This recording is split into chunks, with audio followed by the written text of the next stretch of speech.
This is why you died. Hello again, everyone, and welcome to This Is Why You Died, the first podcast on the moon, and the first podcast to return to Earth with a space-borne organism lodged in its chest cavity, ready to burst forth and infect all of humanity. I, as always, am Sir Ian Dangerous, a.k.a. your Uncle Frank, and joining me are my fellow alien life forms, Dan Marcha Madness and Ryan RossLIVE. Klaatu Barada Nikto to you both. How are you doing, guys? What was that last bit? What was that last thing there? Klaatu Barada Nikto, The Day the Earth Stood Still, a classic sci-fi film, if you have not seen it. And a horrible remake starring Keanu Reeves. Yeah. Don't watch that one. Saw the remake. Oh, I'm so sorry. I'm glad you brought it home, because the minute you said the first podcast in space, I was like, where are we going? We're going to space and back again to infect the world. If this is your first time joining the show, welcome. Thank you for finding us. Thank you for listening to us. We are a podcast where we talk about movies. How do we choose these movies, you may ask? It's simple. We draw prompts from our buckets of doom that we have respectively in our own little domiciles here. And then based on the prompts we get from those, we choose movies to watch. We watch them and we come back here and talk about them for you all to listen to and hopefully enjoy. Please hit the like, share, and subscribe, all that good social media stuff. You know what to do. You know the deal. It's 2025. You know how it goes. It helps us. It does. We're a burgeoning podcast. really does. We love all of you. We're just Need some We're ratings. getting started. We're just getting started. We're getting bigger. We promise we're going to get bigger. This is episode 21, boys. We are at the end of round 7. We've done 7 rounds of 3. This is the very final episode of round 7. We've only got 2 more rounds to go before we're all done, or just one more round, isn't it? One more round to go. We're ending this round, and then we got one round. Oh my and we're God. at the end of season 1. We're at the end of season We 1. We made it. Of This Is Why You Died. That's right. At episode 25. This is episode 21. So in 4 episodes, we're going to do our grand gala season-ending, season finale show. Have all kinds of fun things to do on that show. So please come back and check out that episode. But right now, stick around for this episode because we have another very special episode where I threw a hex on the boys last episode and forced them to do a double feature. That means we got to do 3 double features in a row. And this is the second of 3 where RyanRossLIVE has the gavel. He picked a prompt and he's going to make us watch, well, he has made us watch 2 movies. Ryan, would you like to introduce your movies for the day? For camera. Camera was your prompt. My prompt was camera, and I had the double feature around camera.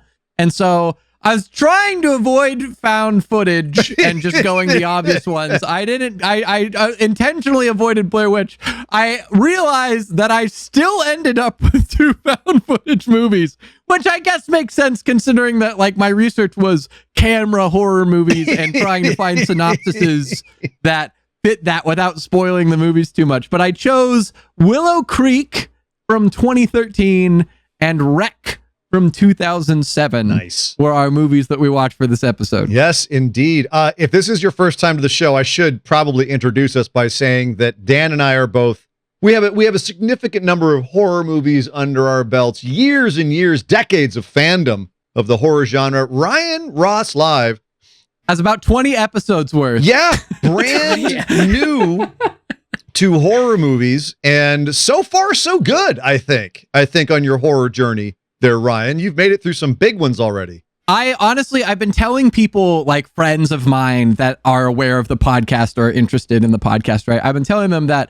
I think one of the most enjoyable aspects of this podcast for me, other than just chopping it up with the 2 of you boys, is the fact that I have gained a much greater appreciation for the genre. And I've learned that my initial opinion of the genre was not only very narrow, but kind of limited to a very significant, a very specific sphere of horror movies. I had only really been exposed to like the jump scare heavy, like I haven't seen The Nun, but I use The Nun as an example of like just the kind of like, it's just jump scares and bad plot horror.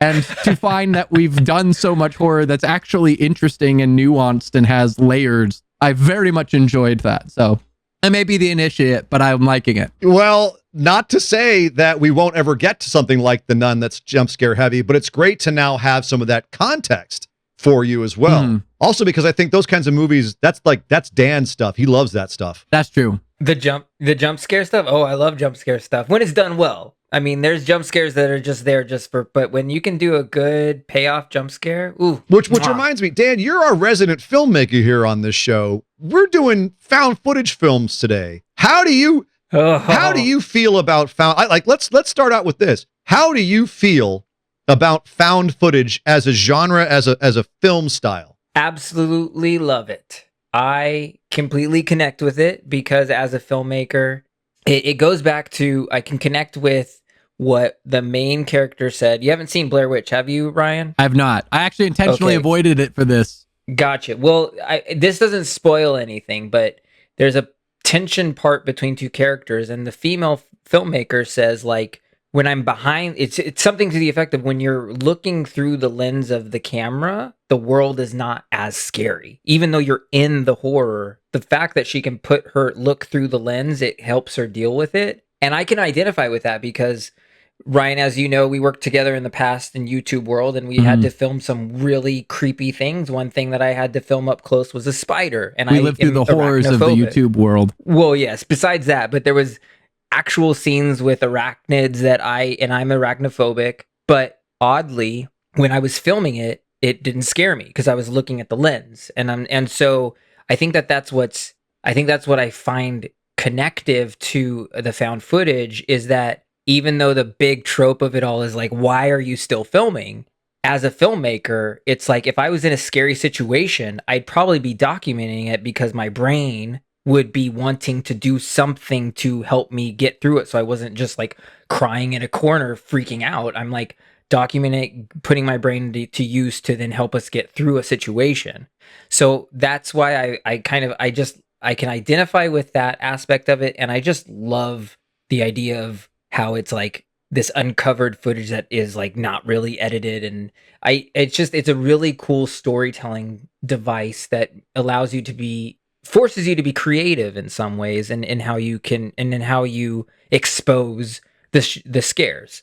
So I love it, and I have not made a found footage horror movie really yet, but but your daughter has apparently. We had to put that up on. Yeah, she did. Yes, I need to put that up online because that was still. So let's have our listeners take your temperature here on it. Then, Dan, what besides the movies we're talking about today, what would you say are your top 2 or 3 found footage movies? I would say Blair Witch and Paranormal Activity are 2 pretty strong ones for me. And it's too bad that we're not talking about the ones because Wreck is highly up there. Might be one of my favorites. So, but there was something Encounters. I'm trying to remember that one. Grave Encounters. Grave Encounters is good. Hell House LLC, very good found footage horror movie. So I really enjoy the genre, and I like to even I like to just jump in and see kind of see what they try to do differently if they try, or if sometimes they just mimic what's been done in the past too. To varying degrees of success. Yes. I will say Paranormal Activity is actually one I have seen, oddly enough. Years and years ago. I don't remember most of it. Odd. But I have seen that one. And also, I think, to Dan, your point, I know we haven't done the spoiler alert yet, and I think this is spoiler-free enough to say, I think that, interestingly, I have a lot to say about both these movies, but I do think both of these movies do justify the why are you still filming pretty well for most of both of these films, I would say. Oh, you guys disagree? I disagree. I can't wait to get into these movies now. So okay, well, I guess we'll get into it quick, Ryan, besides Paranormal Activity, what other exposure do you have to the found footage genre? Host on this show. Oh yeah, Host, yeah. On the show. That's it. True. Paranormal Activity and Host. And these 2 movies. That's pretty much it. Wow. That's pretty much it. All right. I mean, and there's a lot of YouTube world that is found footage, but not horror. Sure. Right? It's not found footage as much as it is run and gun camera style. That was something that Dan and I both worked in. Which I think is going to be relevant for this show as well, because it's still about presentation. It's still about what you're trying to portray. with that footage. So I guess it's time. Let's give the spoiler alert. Bam, bam, bam. We are going to spoil the crap out of Willow Creek from 2013 and Wreck from 2007. So if you haven't seen either of those movies, go watch them, or you take your fate into your own hands and listen to our show, because we're going to spoil the crap out of both these movies. We're going to talk about everything in them. Not that from there's beginning to much end. to spoil for Willow Creek. Well, Oh god. they're both pretty straightforward movies, but that seems to be the case with found footage, a genre I openly admit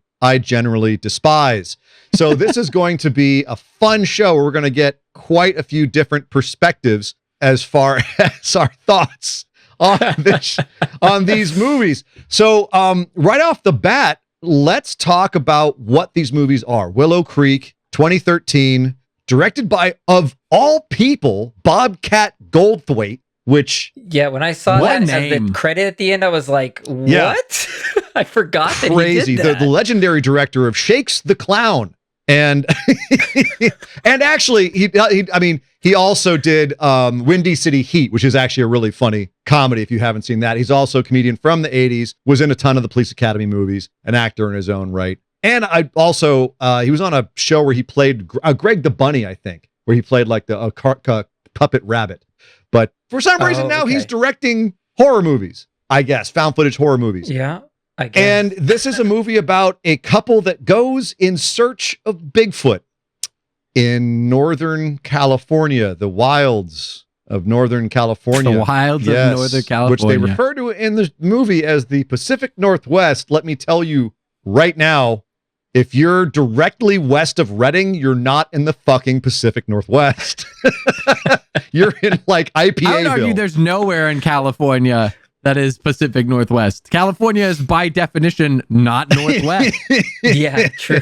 Well, but here's the thing is that part of California is a place where Bigfoot has been supposedly spotted in the past. So it is a place where, you know, Bigfoot reasonably could be, according to the Bigfoot conspiracy theorists. So that's where they shot this movie, and that's where it takes place, even though from what I know of Bigfoot, he's supposed to be Vancouver or Seattle or something like that. But hey, we'll talk about all the other issues with this movie as we get into it.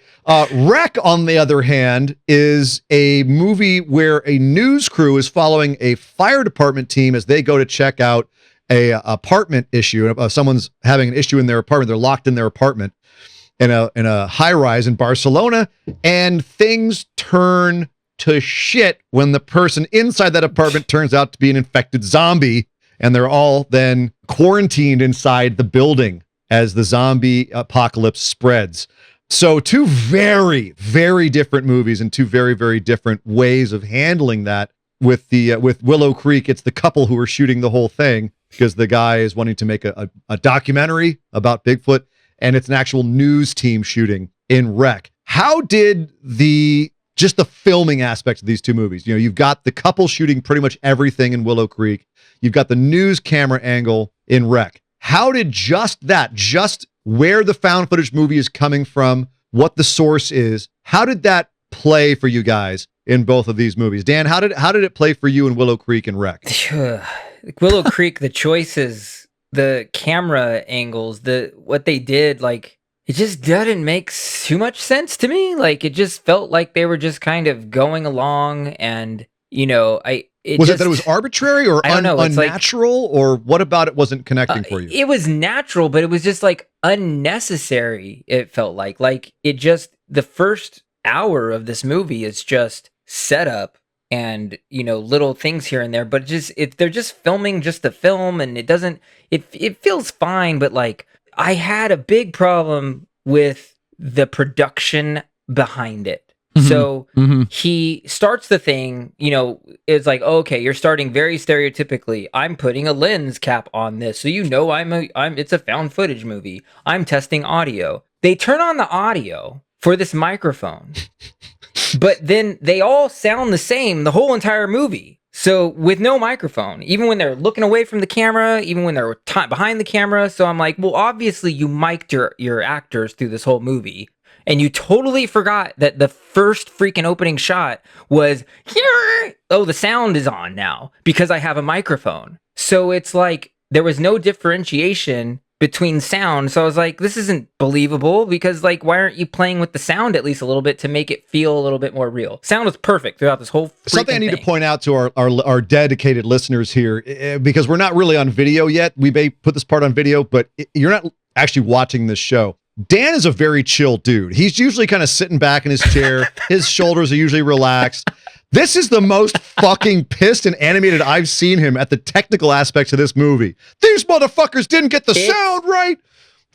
You're mic'd up the actors. He's pissed. I was going to point out too that like out of everyone here, first off, I didn't even catch that. That didn't even register in my brain. But second, that is such a technical like filmmaker note of like all like they establish a microphone and then they don't use it properly.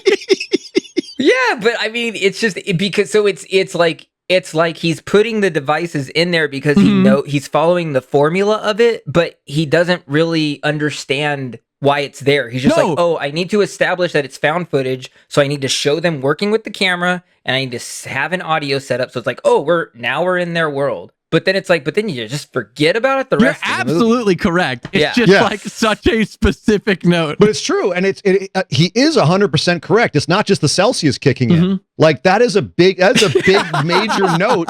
And it's also something that a lot of times in this movie, I found that there were little technical issues that became glaring problems for me. And one of them is, why are they shooting now? Why are they cutting now? Yep. That's one of the big issues with lots of found footage movies is that when you're making it, you can't really just run and gun because you want the movie to be tight, but still feel like it's realistic. They're cutting at a certain time. Right. They're starting at a certain time, and the holes between what's happening between the scenes is also thought about. You really have to think these things out, and Willow Creek doesn't feel that way. It feels like a home movie for the first half of it. Well, so it's funny you say that because that's actually why I felt like it was justified. Of the whole movie felt amateurish. Of like, they're just turning on the camera whenever they feel like they have something to say or whenever they want like random B-roll. And so the movie, I'm going to throw out there, the movie's fucking terrible. I apologize for making us watch this movie. I hated this movie. Ryan's going mask off really early on the show. I was waiting for this movie to end. Like, and also I will say, I do think it's interesting that like all the interviews that they do at the beginning part of this movie, all of the people that they interview are real people that are just live in this town. Like except those were for not one, scripted. except there was one actor. Yeah. Oh, interesting. I didn't realize I think the bookshop guy or something, right? The forest ranger was the one who was talking about his dog getting killed by Bigfoot. He was an actor. Oh, okay. That was interesting. I would have bet it was the bookshop guy. But anyway, all of the like the old woman and like the woman who like tells the story and then tells them to cut, which was like so great. Like those were all just people who like live in the town and they were filming. Nice. But God, like this movie just meanders. It spends so much time. They have the best shot in the movie goes on for 17 fucking minutes. 17 minutes and 23 seconds to be specific, Ryan. It felt that long. It's almost a fifth of the movie, and it's the only tension in the whole film. It is definitely de facto like the best shot, and it spoils everything it has. It goes on for so long. I was like, just end it. I felt like that scene in Monty Python, like, get on with it. Oh my God. It was painful. For me, I was invested the second they had the Bigfoot burger because I really got hungry when I saw that Bigfoot burger. Oh my God. That did look good. I wanted to try that. I like the Bigfoot. It did seem cool. And everything. Apparently that's a real thing that you can get, I think. I think that's a real and a lot of that, restaurant. It was. And a lot of that was based on Bobcat Goldthwait going out and doing research and going to all these Bigfoot hotspots and researching them for this movie, which kind of paid off and kind of didn't. Because I agree, it does. Sure. Here's the thing about home movies. They're usually dull as fuck. And unfortunately, this movie gets dull as fuck really quickly, partially because the first 5 minutes are spent with these characters, and the characters do kind of become endearing as the movie goes on a bit, relatively. But the first 5 minutes, I was ready to throw them both off of a cliff. I was dying. Oh my God, the guy sucks. He's such a guy sucks the whole movie. He brought up douche. he brought up a douche within the first 5 minutes of the movie, and I couldn't get the word douche out of my head every time he popped up on screen. It might have been that or the fact that he's a very pretty man. I want to point something out. The movie opens. He is a conventionally attractive man. The movie starts out, Dan, as you pointed out, with him with the camera in his lap. And as anyone who's ever accidentally hit the reverse angle button on their iPhone when they're taking a picture can attest, anyone taking a picture of themselves from that angle is going to look like hot shit on a skillet. This guy looked great from that angle. Son of a bitch. I immediately hated him. But that being said, his character's really annoying too. And you feel bad for this poor woman who's stuck with this guy because she just likes him. He doesn't, I mean, he's just a classic douche, and there's no better way to put it. And he's dragging her on this Bigfoot adventure. She's far too forgiving. Well, yeah. And at no point are we sitting there going, we understand why you're going on this Bigfoot adventure. We're invested. We want to go with you. We don't want to go with you. And the more we see these weird people in the kind of Bigfoot circle playing their guitars and blowing on their harmonicas, the less we want to see. We're not getting invested in it. I wasn't, at least. It was painful. And that was before we get to the 17-minute scene, which is in the second half of the movie. It's like not even the second half. It's like the last fifth. It's really late. Yeah. True. And it's really fucking long. Yeah. I mean, I thought what was so frustrating in the beginning was just like, they're planting people. They're planting weird people. Don't go, leave, these funny, stupid jokes of like, get out of here. But like, why? Like, what were they warning? The random rednecks. What are the rednecks protecting? Yeah. What are they doing there? It's frustrating. I feel like this is devolving into a rant session about Willow Creek. Yes, let's okay. But okay, before we do that, I do have to say that 17-minute scene, that was where, like Ryan, I started to actually get tense. Like I was listening, I was feeling connected to her. I thought she was giving a great good performance. I agree. He was not. He was just like Dylan. I don't know if you looked carefully. But in that scene and the next scene in the day when they're talking about how scared and whatnot they are, he's got his arm around her. His hand is totally relaxed. He's just chilling. Oh, he's acting like he's scared. Yeah, he's trying to do some face acting, but his hand is totally relaxed. No. And her building up was so good. Like, it's nothing. And then like every crack when she screams, I believed it. I was like, man, she's doing a good job here. And my goodness, it was like that was the, like Ryan said, that was like the one part where I was like, oh, cool. I was getting excited. I was like, great, finally we're getting to something. This is But then he'd come out with a howling. He'd come out with a howler line like, well, Sasquatches are known for knocking pieces of wood together. And I was sitting there in her shoes going, motherfucker, this is why I just said I wasn't going to marry you. Because of shit like this. Yeah. Well, honestly, so Sasha and I had totally different reactions to the scene because Sasha was like, okay, now we're finally getting somewhere. And I'm like, I've already lost patience. Like, I was like the tension was there for like 2 minutes of the 17 minutes. And then I was just waiting. Like, okay. And she's like, to her credit, she was like, well, honestly, if you were in this tent, this is realistic. And I'm like, that's great. We're in a movie. You've got real estate to work with. You're killing real estate by sitting in this. Like, yes, realistically, you would sit for 15 minutes and waiting for sounds and feeling tension. Like, that is a real thing that would like happen if you were in that spot of like you're listening for that long. But we're in a horror movie. Like, you've made your point within 2 minutes, maybe 3.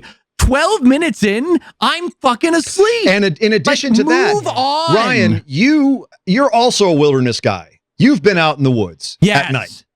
Dan, have you ever been out like in the middle of nowhere in the woods at night? Not middle of nowhere. I mean, I've been camping in areas that are a little more like rugged. So like, animals have come at night. So we're like, what the hell is that? And you just kind of like let it happen. And you wake up in your mind like, oh crap, it was a raccoon going through our stuff or something. But like, yeah, nothing like super remote like what they were doing in this movie. But it's the same kind of theory. I mean, if you go out super remote, same thing. You're in a tent. You can't see anything. You hear some shit off in the distance. That's the woods at night, kids. That's what it's like.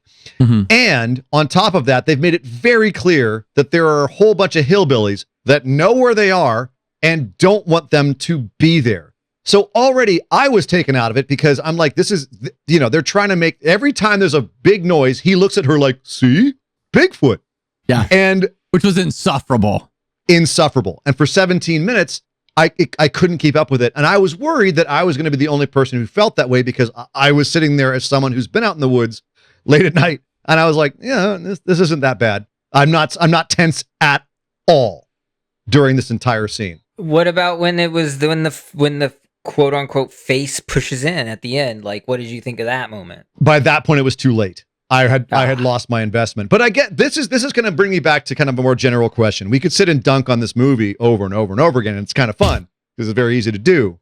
But what was the specific thing that this movie did that took us so out of it so quickly? Because it's not a bad concept. And in the final minutes, I will argue they do get somewhere. The ending is strong, but the problem is it doesn't earn its ending. Where did it go wrong? What could it have done in this genre to fix it? This is an easy answer for me. I think it's the fact that the balance of the movie is so askew. We spend almost 50 minutes of a 80-minute runtime. It is not a long movie. We spend almost 50 minutes doing basically nothing. We're setting up exposition supposedly, and I get that it is a cool angle that they chose real people and that they have these real people interviewed that are not in the film, so to speak, right? That's a cool thing. It's cool, or it's for budget. Minutes. Yeah. I mean, also, speaking of budget, give me $500 and a couple actors who will go on a free camping trip, and I can make this movie shot for shot. What the fuck is this movie? But that aside, aside from the fact that the most expensive part of this movie is the fucking mold of the Bigfoot foot and the gas it would take to get to Willow Creek. Yeah. They spend 50 minutes playing up this we're going to go into the woods, and we don't get to the woods until the movie is almost 2/3 over. It takes forever, and then we finally get to the woods, and we essentially get 2 horror scenes. We get this one 17-minute shot, which is the shot of the movie, and it's stretched way too long, and then we get this chase sequence of a couple different shots that kind of go day to night, and we get this finale that, to your point, feels drastically unearned and also comes out of basically nowhere. We ramp up the encounter for 10 minutes and then it's done. Yeah. Same thing here is pacing for me. And Ryan, you haven't seen the Blair Witch, but there is so much taken from Blair Witch Project in this, except that he turned it around.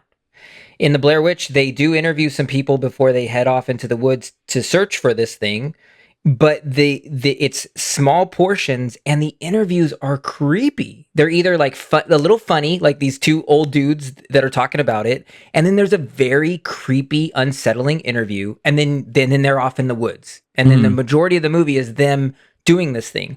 Whereas it's this movie's flipped. It's it explores the town forever of these random people. Nothing's creepy. Nothing's unsettling. It's just sort of silly. And then when they finally get into it, they have to rush to the end. And so there's all these elements that could have been stronger set pieces that they just have to get through just so that the movie is we need to make that. We got to end it. And instead of ramping up the tension, it just ramps up to the end. And then you're oh, that's all? That's how it ends. So, and also we spend 50 minutes doing exposition, and at no point do we redeem the characters to the point that we feel like we care about them. To the point earlier, the guy is a douche for 50 minutes, and the woman is 2 for she's not terrible, but she's not great either. We don't even really feel bad for her. We're just kind of she likes this guy too much and kind of gives him too many passes, and that we do that for 50 minutes. We don't get anything personal. We don't like her because she likes him. we get nothing that bonds us to them or makes us care about them at all. And then we're and now we're in the horror after 50 minutes of watching this suffering. And every time there's something about him that I want to like, then I go see him hiking in khakis or something, and I'm like, God, I hate you all over again. Even past the khakis, the fact that every time he's don't say action, don't make a leprechaun joke. This is serious. I care about people. So yeah, he's I'm not going to say he's the worst on a show where we have Mike Logan and Uncle Frank, but he's got to be in the douche Hall of Fame. That's for sure. He is a raging man-child. So I think, Dan, you hit it on the head. Pacing is an issue with this movie. When do we give information? What information are we giving? How does it advance the story? When do things When do things advance? When do stakes get higher? On the other side of things, we've been going off on Willow Creek here for a second. On the other side of this, we have the other half of our double feature, Wreck. What I think we can all, I think without even asking, I can assume we all liked Wreck. What does Wreck compared to Willow Creek? Yes. What does Wreck do right? I'm curious what Ryan's What does Wreck do right that Willow Creek does wrong? I think honestly, Wreck is more grounded. As silly as that is, comparing like a Bigfoot movie to a zombie movie, like Wreck, there's a reason for them to be filming, even if the like, I will say, I think that there are times that the newscaster takes it too far, that you're like, God, shut up. Like, just let the camera be on. You don't have to like be like, and there are 2 people dead and they haven't told us anything. It's like, just let shit happen. But anyway, there's a reason for them to be filming. I think they manage this, admittedly, like one's outdoors and one's indoor. I think the space management and the way that they like create the set is way better in Wreck. It feels much more tense, and you bond with the characters. The characters actually have personalities and stuff that you start to care about. The like I'm so sad that Manu got wrecked. I wanted Manu to live. Manu was great. Manu didn't deserve to die. He was the hero of the movie. Man, Manu just straight up broke that dude's neck with his hands. He wrecked like 5 of them. And he gets protected the other ones. He gets murked off screen. We don't even get to. He just all of a sudden shows up, running up the staircase, and you're like, "Oh no, Manu!" Oh, but to our point, all of us are like, "Oh man, this guy was great." There's none of that in Willow Creek. There's not a single. Not only that, I'll do you one more, because you talk about the characters in this movie, and they're all kind of one note, but you have to. You have a whole ton of characters that you have to get through to the audience who they are, what they represent, what their backstory is, and you have to do it in a very, very small period of time. So you kind of have to work with a bit of a cartoonish cast of characters here. They have to be a little bit one note in a sense, because you have so little time. So the economy of storytelling that they do in this is brilliant. This is a movie where the pacing is spot on. You have about 7 minutes in the fire department at the very beginning where she's bored, and you feel her boredom, but not so much that you get uninvested. And then boom, we're on the call and we're going to the place, and things take a turn very quickly. And then it just ramps up. I would argue that the whole first section until the first major cut, where there's actually a cut to black, is just some of the most brilliant setup in found footage history. It's just so well paced, so well done. As you said, the camera angles that they found, the timing, the pacing, it's perfect. It's great. And it doesn't really let up from there. No, I love that you said like the camera angles and the pacing. Like rewatching it again, having seen it before, I love that it feels so chaotic, the camera movements. But for instance, when the other fireman falls and splatters on the ground, comes around at the perfect time. You can see, I was like, the fall's coming. You can see that they're setting up that shot. Like the camera goes a bit lower, goes a bit higher, but you don't notice that. Like it's so chaotic that you don't notice, but then you see, you're like, oh, this is really well-planned camera movement. Like this is thought And there out. was only a couple times that I caught them doing like fiddling with the rack focus and doing a little too much shake to try to get the extra chaos in there, where I was like, oh, okay, you're manipulating the shot here. It doesn't feel realistic, because why would he be fucking with the rack focus at this time? Honestly, and to your point about the characterization and the economy of the amount of people, I think the cool thing too is the fact that because of the fact that they established that they're like a foreign film crew in an apartment building, people will ham it up for cameras, especially when there's something going on. And B, we're in a heightened scenario where people are panicked. And so you get these, kind of caricature versions of who everybody is. But like in a scenario like that, people would turn on each other and be like, well, maybe this is your fault because your person is upstairs being sick or whatever. Or like the one guy makes racist comments or whatever. Like in a heightened scenario like that, that's unfortunately, there are people who would do that. And that felt realistic. But then in a way, you do get kind of these like almost like anchor points of like, okay, you've got like the one racist guy. You've got the mother and the child. You've got the family who's like just trying to get by. Like you've got these identifying features. I'm kind of like similar to what we were talking about with The Descent, of like you have these core aspects that you're able to attach to all these different characters that kind of become their defining things, but all of them feel realistic and justified for the scenario. Yeah, it's the Dirty Dozen concept, right? Where you have kind of, or Predator, right? Where you have kind of the caricature characters, but they're really endearing and you can attach them very quickly as a result because you don't have a whole lot of time with them. You have to kind of attach to them quickly. So one thing I want to talk about with that, with the characters, is the acting. And comparing the acting in the two movies, because again, we do have a language barrier here. This isn't Spanish, but to my ear, they sure sound a whole lot more naturalistic, talking over each other. They're not saying, there's only a couple scenes where it sounded like they were saying lines or pre-rehearsed dialogue or things that they thought about beforehand. It's very rare that it sounded like that. Whereas, man, I caught them doing lines so many times in Willow Creek. And just that acting, that immediacy, is so essential. It's so essential to a found footage film. Blair Witch does not happen without those three actors being on their game. Blair Witch doesn't happen without the legendary scene of her snot crying into the camera from her nose to her eyes. I'm so scared. That's a fucking fantastic acting. That's fantastic. Yeah. And there's a lot of great acting in this movie too. Run and gun as it is. I've just felt it. It felt very, like Ryan said, it felt grounded. It felt believable. It felt like the things that were taking place were unfolding chaotically, naturally, horrifically as they would, you know. And another thing that I think that this film does right compared to Willow Creek is that Willow Creek's giving us all these little details that add up to nothing, whereas this movie, Wreck drops little tidbits here and there and it allows you, there's a mystery that you're putting together. There's puzzle pieces. There's giving you little things. It's like, our dog's at the vet. Oh, there was a sick dog at the vet. You're like, oh shit, what's that? So they're dropping all these little details and then when you get into the penthouse and you start to see the reveal of what is really going on, that's what I really liked about it. And I want to say this too. I don't know if you guys noticed it, but there was a big thing that I noticed this time, but from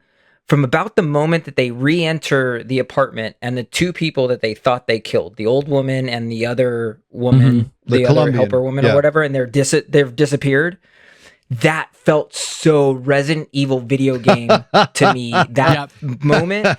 And the rushing to find the keys, like, gotta get the key, like, everything felt very like a little tiny bit of an homage to survival horror from that moment on. You know, like, I mean, the whole movie is survival horror, but from that moment where, like, in these dark halls, trying to find keys, what room was there? You got to remember, where did they live? Like, there's passageways. It was like, oh, this feels very, like, video gamey too. So that's what I really liked about it. I really liked the fact that they utilized the little girl. I think that the little girl being such a, like, linchpin in the progression of chaos was so well done. And, like, the fact that they weren't willing to shy away from, like, oh, the little girl is going to be fuck you up. A problem. Like, that was so good. Gonna be a problem. And also, like, problem child. One of the best moments of the movie is the police officer, like, trying to, like, bend down. He goes, like, what's wrong with your eyes? And then he turns away, and Sasha out loud was like, why the hell would you turn away? And she goes straight for the neck. Like, it was like, oh, it was so good. Well, that's, Dan, you touched on something here. You touched on the ending of Wreck, and all of a sudden we're in the penthouse and the movie just shifts. It's no longer running from running zombies. Now we're into night vision and a giant stalking monster and lots of exposition in a very short period of time.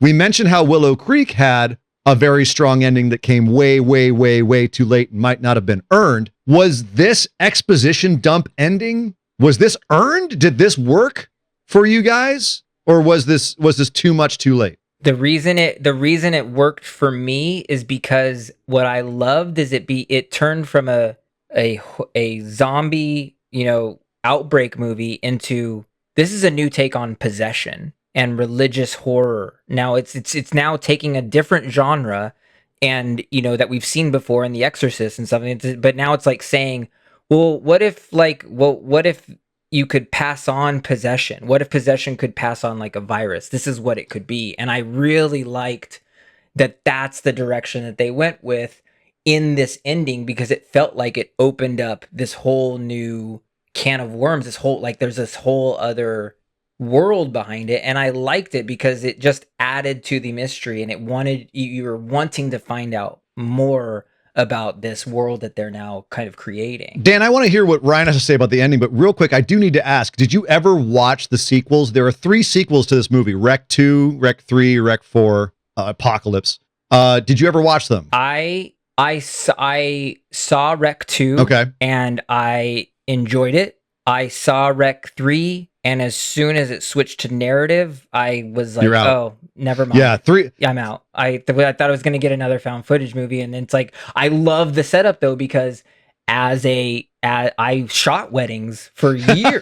So the fact that it starts as like a wedding movie, I was like, oh yes, that's why it should have been zombies at a wedding. I can't. That's why it should have been found footage. You're at a wedding. You have a wedding photographer. The whole thing should have just been shoot the fucking thing. A horrific wedding movie. Yeah. It would have been great if missed opportunities. But then it just switches narrative. It becomes okay. Ryan, just so you know, it kind of goes from being like a found footage thing into straight up Resident Evil with like parasites that are implanted in people and shit like that. So classic camera angles, like just narrative. Classic movie. Classic. Yeah. So we kind of lose the charm of this first one. But Ryan, okay, the ending of Rec, how did it work for you, and did the ending of Willow Creek work for you? Honestly, well, the ending of Willow Creek just sucks. I'm just gonna leave that at that. But honestly, I think that with the ending of Rec, I think I'm kind of two minds about the ending of Rec, because I think the ending of Rec works in just like functionally. I do think that there are elements of it that kind of like are unnecessary. I think that they establish all this stuff about the virus and the dog and the saliva and the way it transfers, and we followed this through the whole movie. And then to Dan's point, they add this possession angle, which is fine. But then basically the movie ends because of this creature in the attic, and Pablo and the reporter have to deal with this creature in the penthouse in the dark. And like the concept of that and just the horror of that, I think work. But I also think that the extra layers that they add to like the story don't really necessarily add up, of like, how did the dog get infected from the thing in the attic? Like there's stuff like that that's just kind of glossed over. And to Dan's point, they have all this seeding throughout that you're able to follow, and then they kind of lose that at the end in some ways, of they're just kind of like, and now there's this demon in the attic that's also a virus.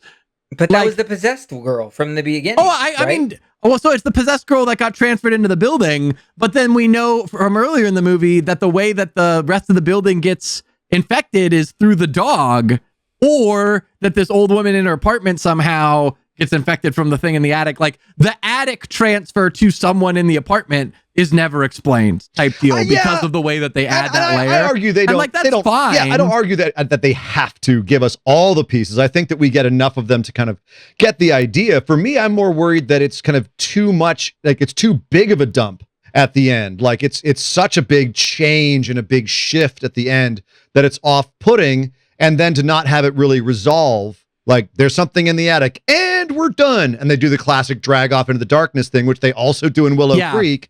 It's just kind of like, okay, that's all. And in the second movie, they do pick it right up, and they actually explain a lot of that and do more. That's why I love that. So I think that's why I really enjoyed Rec 2 was because it picks up immediately after Rec 1. Yeah, and I dug it too, except that it explains too much about the ending, and then the ending becomes less special because of it as well, even though they explain it.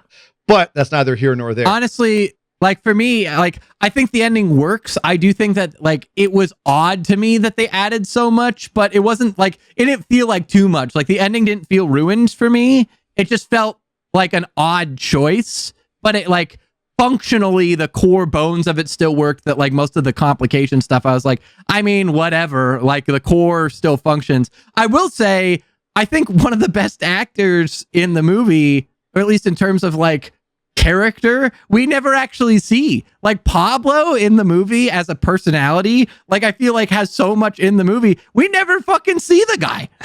He's just carrying the camera, and we get all this conversation. We see his shoes at one point, but like I actually preferred Pablo's performance to the reporter. The reporter felt like the most kind of out of it, like a little bit too dramatized for me out of everyone. Whereas like the firemen were great, but one of them dies so fast. Like that was very interesting to me. Yeah, and that's the thing is you don't have a whole lot of time, and it's very easy for characters to become grating. But that actually brings me to something that I want to do with you guys here. Play a little quick game on this show. We like to do a little kind of round robin thing, like This Is Why You Died in the Mike Logan Award. I'm going to add one to this episode, and that is rules for found footage films. Now we've watched a couple of found footage films in preparation for this here episode. But I want to go around in a circle here, and each of us, for future horror film directors who want to do found footage movies, what's one rule that you got to follow and that we learned from watching these movies? Like, don't be like these movies or do be like these movies. What are things that people have to do for a found footage movie? Dan, you're a filmmaker, so I'm going to assume you have one off the top of your head. This was super simple because both of these suffer from it. How did you get this footage so we could watch it? How are we seeing this? So Blair Witch solved that by saying this was discovered footage we found. I'm going to jump in. I'll jump in. Blair Witch didn't just solve that. Blair Witch exists because of the genius of how that was presented. In the early days of the internet, they were able to get out a viral advertising campaign that made people believe that fucking movie was real snuff footage. And then they didn't put any actors' names. They didn't put anything. Like the whole Blair Witch Project just was a title that they put to make it seem like it was some sort of found footage. It was all part of the scheme. Fucking brilliant. Yeah. So like that, I think a simple, somehow I don't like even just like the tagline at the beginning, like this was found in a wrecked tent or something, something that kind of establishes like, how did we get this so that we can look create at it the world, now? keep the world that consistent. Little tiny bit helps. Yeah, just makes it go like, okay, now I know what I watched it. But it's like Willow Creek, he gets dragged away. Okay, who grabbed that footage? Where do we see it? And in Wreck, it's like, well, we know that she couldn't be broadcasting out because it said like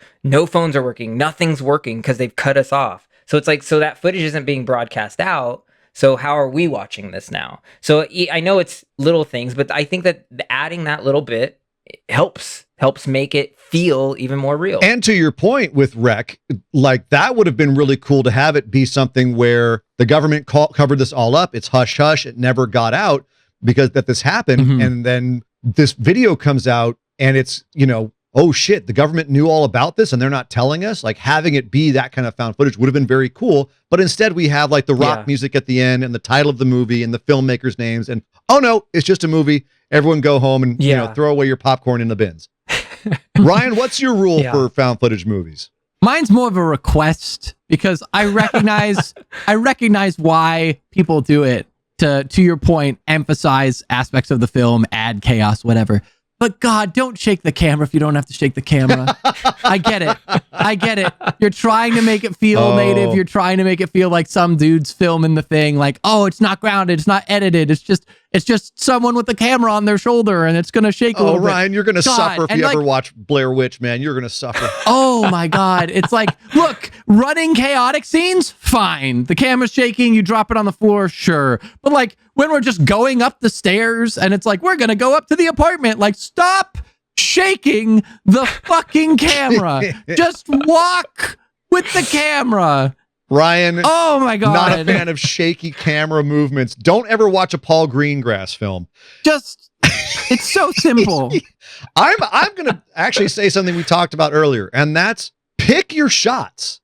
Plan the fucking movie because you need to have a reason for every shot. You can't assume that subliminal stuff like having a black screen in between shots instead of just having a hard cut is going to play as realistic, or is it going to play as fake, as a fake camera cut? Obviously, back in the day when they had DV cameras, like what this was being shot on, if you pressed stop and you pressed record immediately afterwards, there's no black screen. If you press stop, you review your footage, you go back, there might be a little black screen.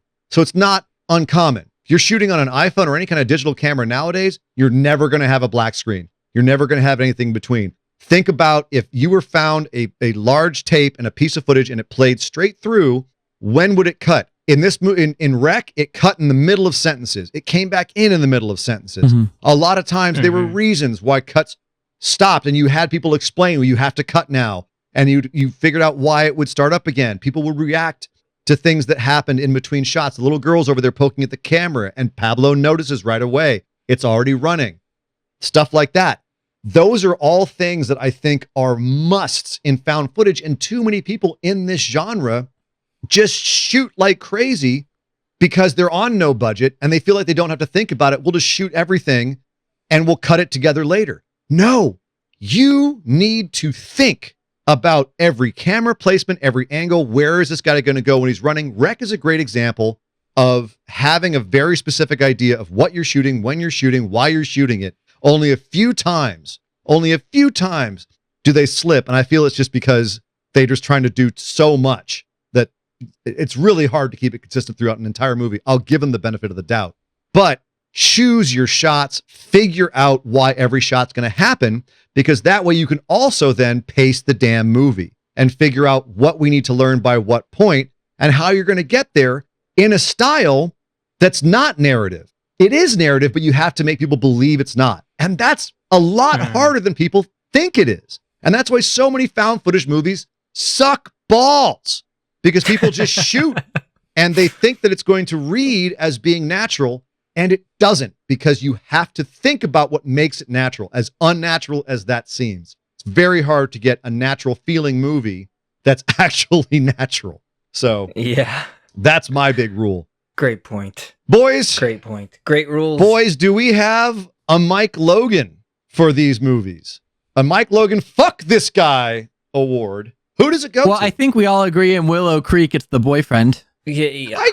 He sucks. Definitely. I don't know if he earns a Mike Logan. He's douchey, but is he Mike Logan? Ian, in the middle of the night, well, after his girlfriend has just denied him a proposal, she is actively scared of noises in the woods, and he pulls an "I told you so" about 5 times consecutively. Again, douche work, but not Mike Logan. Let's remember who Mike Logan is for our listeners who don't know the source of Mike Logan. Fair. Cannibal Ferox. Mike Logan. I mean, we almost renamed this the Uncle Frank Award, but Mike Logan is just so cartoonishly evil that we kept it Mike Logan, because this guy was shooting natives. He was having sex in front of them. It was cocaine everywhere. Just the absolute biggest piece of shit. I don't know. Dan, are you with him that Jim is going to get the Mike Logan Award for Willow Creek? Yeah, because, I don't think that there's any other characters in there that were as horrible as him. I think, like, the people that were mean to them were telling them, like, listen, there's some shit out there. Go away, I think it's staring you guys right in the face. The Mike Logan of Willow Creek is Bigfoot. He's Bigfoot. He's hanging out in the woods, minding his own business. No, he's not. He's taking women and raping them. It's rapey Bigfoot. That's literally the twist at the end of the movie, is the woman who's missing has been taken by the Bigfoots, and they're just using her for sexual gratification, and that's what they take poor Kelly for at the end. Mm-hmm. Like they hint at the beginning. Okay. Her smelly V got her in trouble in the woods. But also, can we fault what's essentially supposed to be a creature for finding something to procreate with, even if it's savage in nature? Yes. Are we? I guess yes, I can fault that. Morality just because it's in Mike monster. Logan's nature to shoot natives and rape people does not mean. Okay, but he's a human, right? It doesn't excuse him. Bigfoot's a near human. He's a primate. Emphasis on the mate. I mean, that's fair. Technically, he's the only one who commits crimes, so that's a fair thing. I like it. Sure. I'm sorry. I'm sorry. Yeah, Sasquatch. I like it. I think it's a good point. Sasquatch is getting my Mike Logan Award for being a rapey ape. All right. You've been waiting the whole episode to throw that line just because it rhymes. Rape ape. Wreck. Who is Rape our ape. God. Rape ape. Wreck. Who is our Mike? Who is our Mike? Oh my goodness. Who is our Mike Logan in Wreck? I apologize to our listeners. My goodness. Oh man. Honestly, for me, I think it's the police officer. I think that Which the police officer, the one who flies off the handle and can't keep his shit, and then like almost shoots the survivors. Like and granted, he's under a great deal of stress, but also like, dude, chill out. Here's the thing that you have to take into account, and I think I don't know if this was translated differently the way that he said it, but when his partner was Yes. dying. He didn't say partner. He said my buddy, my friend. He did. I did see So that. Yes. they're probably close. Maybe they've been Mhm. partners for years, and his friend is now dying in front of him.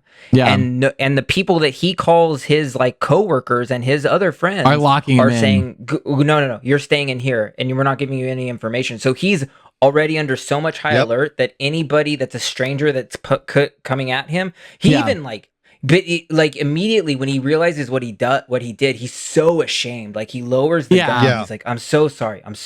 Like I think it was just a moment of high stress for him. I agree. Yeah. He's under a great deal of stress. We all have dealt with the public. We've all dealt with the public in our lives. Like that guy he's in charge of a whole bunch of unruly people who are being assholes to him. Panicky assholes. And nobody's listening to him, actually. I'm amending. Like, the more I think about it, I'm like, actually, the poor guy's like, please, just stay downstairs. He's doing his best. You can't blame him for being annoyed at the camera crew, for being pissed off at these people. And like, I'd be pissed at the camera crew. Yeah. Like, I kind of felt for the cop. I mean, you could say the mom, she was kind of being an a-hole, but I don't know. Yeah. She also all the people are kind of dicks, but they're also panicked. Right. So it's tough you to can kind of blame understand. them. I think there's only one Mike Logan in Rec, and I can't even blame like the priest. Like even he was trying to do his best, and the crazy woman in the attic, she's possessed. The government is Mike Logan. Yeah. Fuck those guys. Yeah. What are you doing? Yep. Well, and not sharing any info with all the people. Like every time they go to a window, they're like, back away from the window. Yeah. Come on, guys. Help them out. Yeah. If you think that they're infected, just come in blasting. Like what's with all the subterfuge here? You send in one Just guy, gas the building. one woefully unprepared dude with a syringe, and you think that's going to help? Fuck the government. Yeah. FTG. Fuck the government. There we The go. government. We've escalated the war. This is why you died. The name of the show. Why did someone die in Willow Creek? We got a lot of options on this one. We got a lot of I don't know. options. I think we can all give a consensus. I think it's going to be Jim just because he's a walking example of this is why you died. He literally does everything wrong. Everything. That's wrong. true. Every true. single thing. Turn the camera off. No. Why? Turn the light off. No. Why? Hear that Turn the hear light that off. clapping, Okay, why? honey, in the woods? Bigfoot's banging sticks together.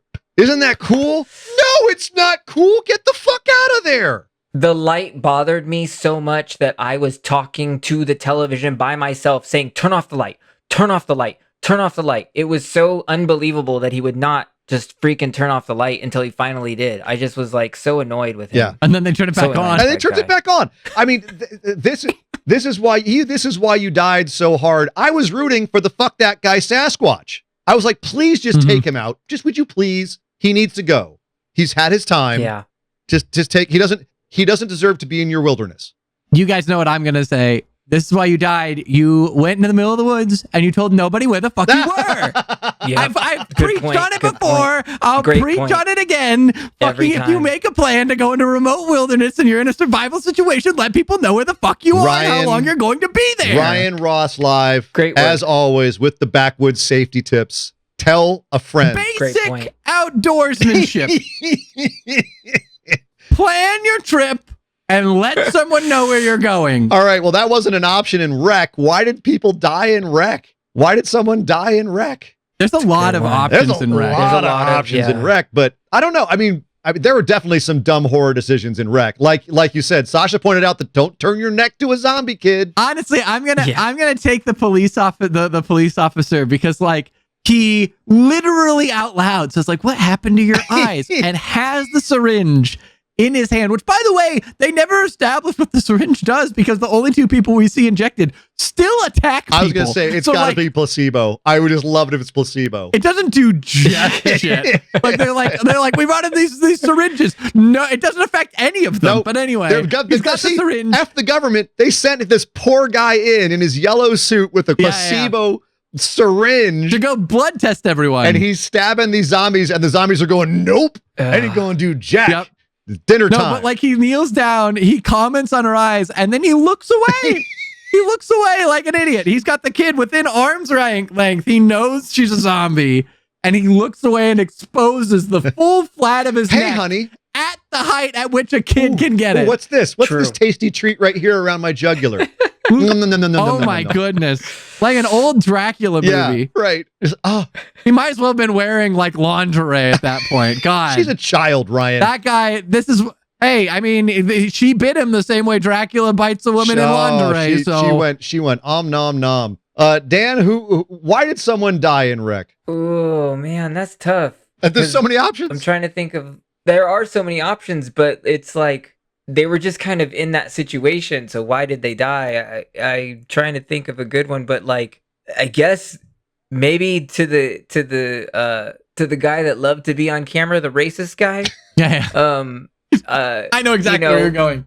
Don't put your back and lean up against the gate that this guy who just said I got bit is in. And says out loud, the door's not going to Bad hold. placement. And then he's Bad like, placement. wait, I got an Turns idea. Yeah. It's your apartment, bro. Pay attention to your surroundings. Yeah. He literally moves the guy. He's like, here, I've got big news. Let me back up against the gate. Yeah, that was There's a key upstairs. that was not a good idea. Well, guys, we got to rate these movies. What are we gonna? Oh, and you got to give one. It's you. We both. Oh, I did. I was with you on the little girl. Oh, but you gotta find another no. one? You got to pick your own. Everybody gets one. Manu tried to be a hero. Don't try to be a hero in these That's situations, kids. That's your life Rip lesson. to Manu. Death to Manu. I'm sorry, Manu. Like you were a champ, Manu. but that's what being a hero will get you, my friend. That's what being a hero will get you. It's true. Wow, that's sad good. but true. Sad but true. All right, we got to rate these movies. This is gonna be a fun disparity. I think this is one of the first times. Oh, yeah. I don't think God. we've crapped on a movie this hard since Cannibal Ferox, actually. But we've got Willow Creek and Wreck. Ryan, these were your movies, so you're gonna throw out your Scullies first. What Scully rating do you give to 2013's Willow Creek and 2007's Wreck? So, this is going to be the lowest score I've ever given a movie on the podcast. What? Lower than Cannibal Ferox?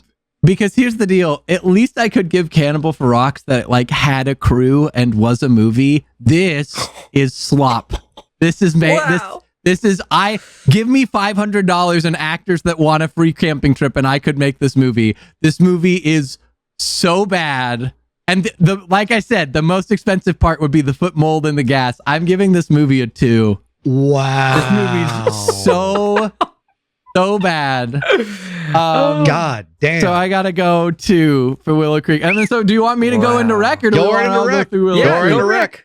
Okay, honestly, I really enjoyed Wreck for the most part. I do think, like I said, I thought that the reporter woman got to be a little much at times. And I felt for the authorities in the sense that I was like, God, like I would be annoyed with the camera crew at this point. Like if they just let the camera run and she wasn't like, and now we've got to narrate this specific thing that's happening. Well, there are people dying behind me. I was like, God, this insensitive, like, holy shit. But I think it's better. I think, like we said, it's well paced. I thought that some of the shots, the way they frame things up, like I kept waiting for the woman to get up after she got shot. They had her over the shoulder. They kept passing her in front of it. I thought for sure that like one pass, she was just going to be up. And then to Dan's point, when they come back and they're gone, I'm like, there it is. It's there. Like there was some cool stuff. Honestly, I don't know if I think I got to go 8. Mm-hmm. I think I got to go 8 for it. It was Nice. pretty good. I'm not a big fan of found footage from what I've seen, but I enjoyed it. Yeah. All right, Nice. Dan, you're the found footage man. What did you think? I mean, I don't know. Oof, gosh, I don't know if I can go as low as 2, simply because, I think that if they had figured out the pacing a little bit better, it could have been a little bit of a stronger movie. And You cannot grade on theory. Well, you have to grade on the movie. Yeah. Okay. Great on the movie. Then I'll probably. Let's go with I'll go low. Let's go 3. That's simply because, like, at least I got a little bit into the scene, the long 17-minute thing, because of that woman's acting. I thought she did a phenomenal job. She sucked me into it, made me listen to the sounds. So, like, for that, I'll give it that. But yeah, so I'll go 3 for Willow Creek, and then for Wreck, because it's, I love found footage. I think the ending works for me. I love the ending. I don't know if you looked into it, Ryan, but that is an actual actor at the end of the movie that plays that thing. That's a person with a. We'll have to look at. I'd have to. Oh, the look monster. Into it, the monster is an actual actor that is affected with a certain condition that makes them that tall. Oh, interesting. Okay, I didn't realize acromegaly, is that. that it, or something like that? I believe it's that's the what it same is. Yeah. kind of thing that was if you watched the most recent Alien movie, Alien Romulus, at the end, there was a person who played the creature at the end of that, the kind of hybrid engineer thing, whatever it was, similar kind of condition. Right. Got it. Yeah. So like this actor has also I know Ian, have you seen Mama? Yes. Yeah. So that's the same. The one that plays Mama is also this one here too. So like it works for me knowing that, but it's just a fantastic overall film. I'm gonna give it 9.5, strictly the 0.5 down because of the fact that I'm like, how are we watching this? If it was like you said, I think that's a perfect way of like, even if you had it with like this random character that's like, we just discovered this footage, we've just dug this up on the internet, the government's been lying to us, look at this. Like that would help have made it perfect, but because I don't know, like it doesn't justify how we're watching the final footage, that's why I knock it down that tiny little peg, but it's still 9.5 for me. Real quick before you go, Ian, I find it interesting. Dan and I basically we swapped scores for Willow Creek and Cannibal for Rocks. He went 2 for Cannibal for Rocks and I went 3, and then this one he went 3 and I went 2. But what's funny is I thought about this for Cannibal for Rocks and I was like, at least shit happens in Cannibal for Rocks. Well, eventually nothing happens in Willow Creek. There's things. I mean, Cannibal for Rocks is all over the place, but at least things happen in that movie. Oh my God! Anyway. Well, thank you for that, Ryan Ross Stat Man. I appreciate that. I love finding out the weird little nuances of our rating system, which is actually, this is a big problem for me because there is no way that I can rate Willow Creek higher than both of you guys with how painful watching this movie was. This movie was agony to watch for me. Like, I can't stand found footage as a genre as it is, and it's very rare that a found footage film I actually consider a good movie and I actually am entertained by. Willow Creek is everything that I fucking hate about found footage. The meandering, so bad. The questionable line delivery, the lack of thought given to when things happen, why they happen, and purpose. Trying to wrap it all up at the end. Scenes that never end. Never end. And characters that I don't care about. It just fails on every single metric possible. But at least, like, it's not an actively negative movie. It's not like with Cannibal for Rocks, I genuinely feel like it's just an ugly movie.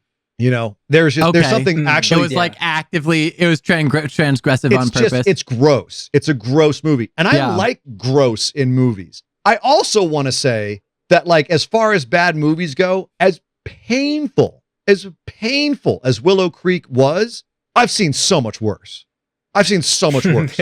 There was, like you said, there was some redeeming aspects to it. She had some scenes where she was a very good actress. There was some funny moments. The ending has some merits to it. Just, they didn't build it up enough.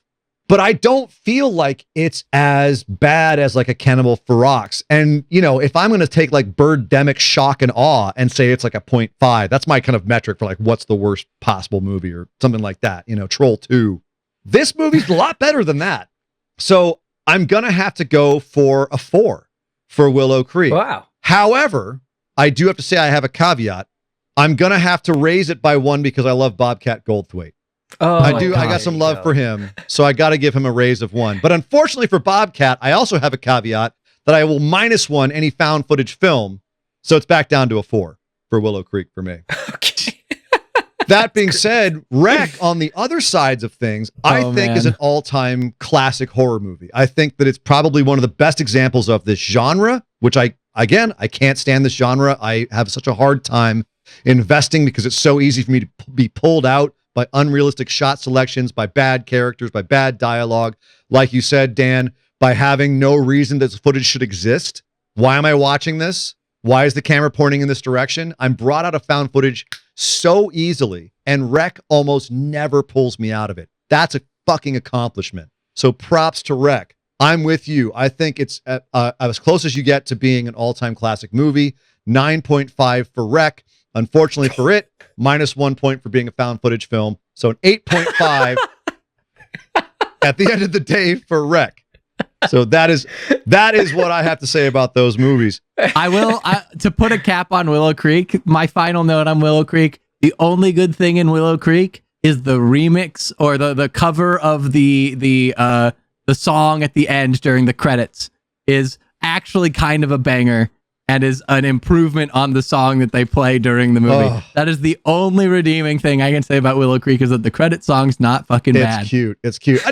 Another movie, Dan. Another movie where they show the title at the beginning of the movie. You're telling us this is a movie. Yeah. Here's the title, Willow Creek, and at the end you have all the credits. What? You're telling us this is a movie. Why And should we also, care? here's the ending of our movie. Yeah. They show you the ending of God. the movie. The ending shot. The ending. Why are you showing the Why? ending shot first in a found footage movie? God damn it.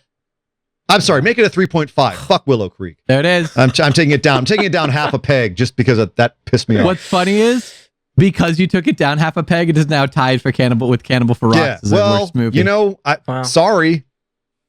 You had, it had it beat for a second, No. and then you knocked it down, and now they're tied. Then I remembered they put a title card at the beginning of it. No, get down there, Willow Creek. Get Get- out. Don't Just watch the just movie. Watch it. It's a bad movie. Well, it's unfortunate because we actually told people to go watch it at the beginning of the show. If you're listening and you watched it, I apologize. We're so I didn't know sorry. what I was We're doing. so sorry. I'm a newbie. Unless you're Bobcat Goldthwait, in which case, I'm sorry, dude. You did not. The movie's not. It's painful, bro. Oh. All right, boys. Well, that means Ryan, you are without a prompt. You should. It's true. Yes, you got to reach into your. But I've who's- got my Avengers bucket. bucket. What of doom. Avenger All right, I'm gonna go. are you picking today? I'm gonna go with Rocket Raccoon this time. Rocky, Rocket Raccoon. Oh, that's all right. good. We haven't hit him. Technically not a raccoon. Is what I've been told. So all right, let's see what I got here. And then meanwhile, you guys have. Let's see. Dan, you're going to tell us what suspense is going to lead to shortly, and I'm currently Yes. sitting on behind. Pardon the pun. Man. All right, boys. My new prompt: mist/fog. Whoa! Is my prompt. Mist/fog. Yes. Can you just pick those two movies already? Just pick those two. Well, no, but now it's no longer double feature. Yeah, My next just one has to be pick- single. oh, You yeah. got double feature, and then our last two episodes are singles. Just pick the mist or the fog. This is Dan, the obtuse choice guy, telling you to go completely literal with this one. To be fair, I've done it once before. I got Fall, and when we watched Fall, I could watch Mist or we could watch Fog. I would be completely happy if you went too. totally literal and you flipped a coin between mist or fog. And Yeah, both excellent unless you want to choices, take so- a chance and go searching online for a mist/fog movie. Well, I almost feel like I have to because you guys are so excited about the two. I almost feel like I have to throw you guys for a loop. But we'll see. I'll think on it. I'll think on it. Gonna be so mad if we're watching something else and I could have been like, we could have been watching The Mist, Ryan. We could have been watching The Mist. He's gonna make. But that makes for good A Frank entertainment. Darabont masterpiece. He's gonna make us watch the 2000s Fog remake. We're gonna be sitting there the entire time. Could have been watching The Mist. Could have been watching The Mist. Black and white version. Frank Darabont. Let's go. What the hell? Ooh, Oh, well, now we have a lot to look forward it's a good to. choice. But more to look forward to. Dan, Marcha Madness, you're sitting on suspense. Don't leave us in it. What movies? Oh my. But also, he's still hacked. He's got to give us the hex.